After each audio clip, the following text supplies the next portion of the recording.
I'm considering divorcing my wife because she can't get over her mom dying. Yeah, I know. Everyone is fired up at the title and ready to tell me what I am. To those people, I implore you to read the rest of this post before making a judgment. My 36NM wife's 33F mother passed away 5 years ago from lung cancer. It was not a peaceful or easy death. Our lives understandably went on pause after the diagnosis, and we both spent a lot of time off work helping care for her mother. My wife had a pretty typical showing of grief at the time, cycling through different stages. Same with our 3 kids. After she passed, however, my wife got really bad. I totally understand this. I can't say I know exactly what she went through because I haven't had a parent die, but I understand how devastated she was. For months after she could barely function, I gently took over pretty much all the responsibilities in the household and with the kids. She had been attending grief counseling since the diagnosis and continued after the death. None of this is the problem. I endeavored to be as supportive as possible. She cried on my shoulder every night for months, and I just thought this was the worst of for better or worse. The problem is that after 5 years, she does not seem any better or more functional. She stopped grief counseling about 4 years ago and refused to go again, stating it would not help her and that nothing could. About a month before any major holiday, she will have a major downturn. In bed half the day, crying all day, does not want to interact with the family, does not have the energy to do anything around the house. This will go on every single day until about a week after the holiday ends. Every holiday is intense grief, just as much now as it was 5 years ago. October, November, December, and January, her mom's birthday month, every year are particularly bad. I am essentially without my wife, and am a single parent to my 3 kids. Altogether, she is completely incapacitated by grief for about 6 months out of the year, and has been the past 5 years. When I say incapacitated, I mean incapacitated. When she is in the depths of her grief, she is completely incapable of intimacy with me or the kids. There is no cuddling, spending time with us, going on family outings. I don't have sex for half the year. I've stopped asking her if she wants to talk about it because she can't get any words out between sobs if she tries. What hurts the most is that the kids have stopped asking or being concerned. If they see their mom in bed when they get home, they just go about their day and might casually mention, "Oh, mom is sad today," if their siblings or I ask where she is. They don't really seek affection with her anymore because they rarely get anything more than tears. I've discussed this with therapists, my parents, friends, etc., and I know all the rebuttals people have for this, so let me preempt them. She is unwilling to go back to therapy for grief counseling or to see a doctor for depression. Yes, I know she's severely depressed. I can't force her to go to the doctor. I've tried so much. Yes, it really is just as intense as it was 5 years ago. No, I never tell her to get over it or blow her off. On my worst days, I just give space and leave her be. Most days, I try to offer her some comfort. If you want to judge me for leaving her alone, whatever. But know that I feel like I essentially have caretaker fatigue at this point. No, she does not have a history of depression, but she does have ADHD. Don't know if that's relevant. I feel like my wife died when her mom died. I would do anything to get her back, even a small piece of her, but she doesn't seem willing or able to move on past her mom's death. I feel awful for considering a divorce, but I don't know what else to do. Update 1. I just kind of threw that post together as a stream of consciousness vent on my break at work. I didn't go back and look at it until later because I just assumed it would get buried since I've never had anything I posted get any major attention. And honestly, I thought I was going to get eviscerated in the comments for being insensitive or uncaring. I was floored by the number of responses and really kind DMs I got and felt a little overwhelmed at the idea of responding to them all. So I figured I would post an update here. A few people mentioned I should have her involuntarily admitted to a medical facility. I didn't mention in the original post, but I did ask our family doctor about that maybe a year ago, and he told me that unless she is a threat to herself or others, it's unlikely to happen. I looked this up myself as well, and that appears to be true for the state we live in. I do agree that she needs medical treatment. I suspect that during her year of grief counseling after her mom's death, that she was not honest with her counselor. I have a distinctly sad memory of her coming home after one of her last sessions and telling me that her counselor said she probably wouldn't need to go much longer. Then she went and laid down on the bed and cried. I haven't been able to convince her to go back to counseling. However, I'm glad I posted to Reddit because somehow I hadn't really considered that she might need more intensive treatment than just counseling. I also saw one comment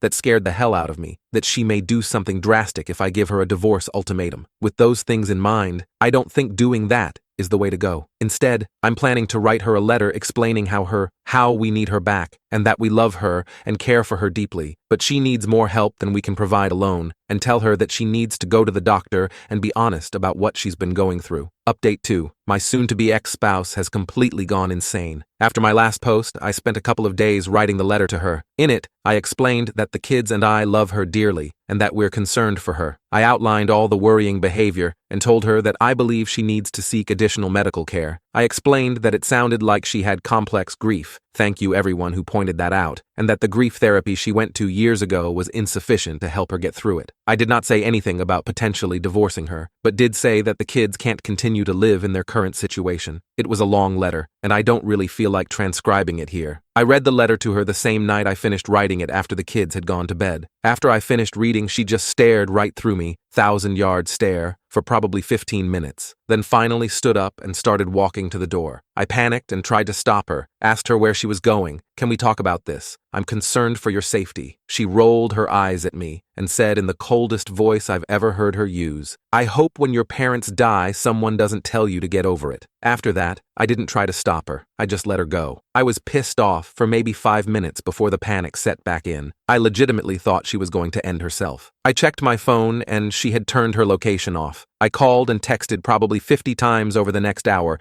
begging her to at least let me know she was okay and that she wasn't going to do something drastic. Right before I was about to call the police, I got a call from her phone. I answered immediately, and before I could get much of anything in, a man's voice told me, "She's fine, but she doesn't want to talk to you," and hung up. I felt like I was having an out-of-body experience at the time. I had no idea what was going on. I almost called the cops anyway, but I was disassociating hard and talked myself out of it. I kept calling her phone all night, but no one picked up again. After about 2 a.m., it started going straight to voicemail. I barely slept that night. When I woke up the next day, she wasn't home. I took the kids to school, daycare. I normally do this, and my wife is normally still asleep while I do, so thank God they didn't ask where Mom was. I tried calling my wife's phone more all morning, but still voicemail. I called her office and asked if she was at work, and they told me she had called in sick. I called in sick to work as well and basically just sat on my couch, trying to get a hold of her, while being a nervous wreck. I called my mom as well and asked if she could pick the kids up from school today and watch them overnight. I didn't tell her everything that was going on yet, just that something had come up that was urgent and I needed some help. My wife walked in the door sometime after 4 p.m. I tried to hug her and she shied away from me. I asked her where she had been. No response, just a blank stare. I asked her who had called me from her phone. No response, blank stare. At this point, I was frustrated and told her that if she didn't want to explain what was going on, she could get out. I regret saying it that way now, but holy shit was I frustrated. So she started talking, but it was like I was talking to a text-to-speech AI with her voice. No emotion, totally flat,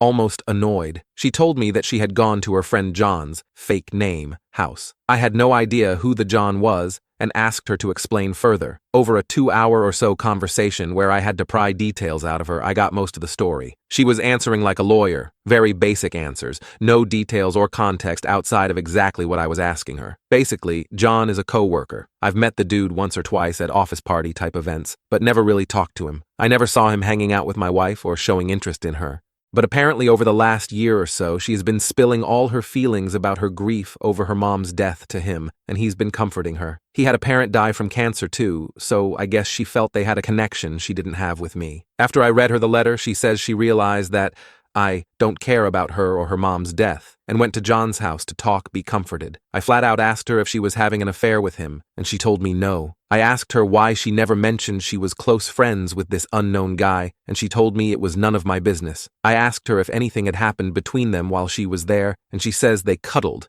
and he held her while she cried. I asked to see her phone to check messages between them, and she refused. I couldn't get much more detail out of her about the whole situation, so when she went to take a shower, I tried to check her phone. She had changed her passcode. I grabbed her iPad, which still had my thumbprint biometric signature in it, and checked there. I left the house with the iPad to look for evidence while she was in the shower. I did not immediately see any messages to or from a John, but after digging briefly, I found it. She had put him in as Stacy in her contacts, but it was obviously him. There were texts going back well over a year, A lot of her talking about her mom, a lot of him comforting her, a lot of him telling her I don't really care about her, and that he would never treat her that way if they were married. All of her replies were in agreement. A lot of texts from her complaining about me, a lot of him trash-talking me. The night she left, she had texted him, "I'm on my way over if the offer is still there," followed by an immediate yes reply. Then, the next morning, a text from her to him saying, "If he asks, we just talked." I threw up out my car door in a Walmart parking lot for 20 minutes. I came home and found her on the couch on her phone, seemingly unconcerned or unaware I had even left. I told her that I knew, and that she needed to leave. Again, she just stared at me for a while, not responding, until I got aggravated and told her to get out of the house. She immediately got up, told me, "John was right about you," and left. I haven't seen her since. I told the kids she went to visit her parents. I don't know what to tell them, but I have to tell them something soon. I don't really even know what to do. Ostensibly, I need to divorce her, but going through custody, child support, etc. is dizzying. I feel paralyzed and haven't made a move yet. I know she's lost her mind, and this is probably some kind of psychotic break, but I just can't care anymore. I put on a brave, numb face to go to work, then for my kids at night, and then cry after they go to bed until I fall asleep. I feel like my life is essentially over. I do feel like John took advantage of her vulnerability, but I don't even want to bother trying to get her to see that he's a predator. She chose this over her family that has stuck with her. I don't think I'll be posting any more updates or logging into this account anymore.